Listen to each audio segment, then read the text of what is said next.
Question: kung sakaling matanggal sa pwesto si VP Sara, can she still run in the next elections? The answer is, it depends.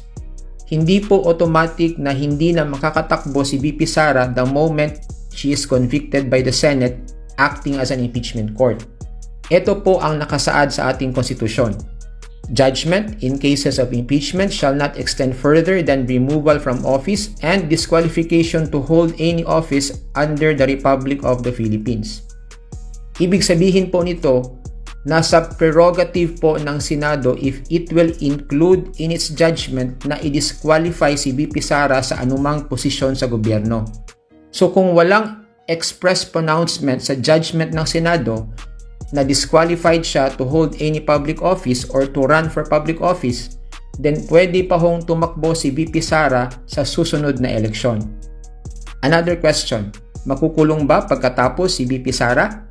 Hindi po. Ang purpose lang ng impeachment ay para tanggalin sa pwesto ang isang impeachable official, gaya ni VP Sara.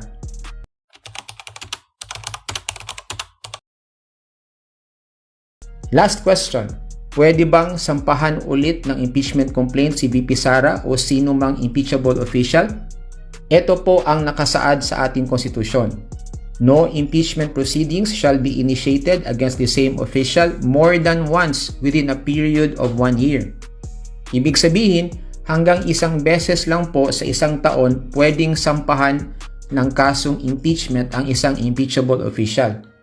Pag dinismiss ang impeachment, then sa susunod na taon na po ulit pwedeng mag-file ng impeachment complaint.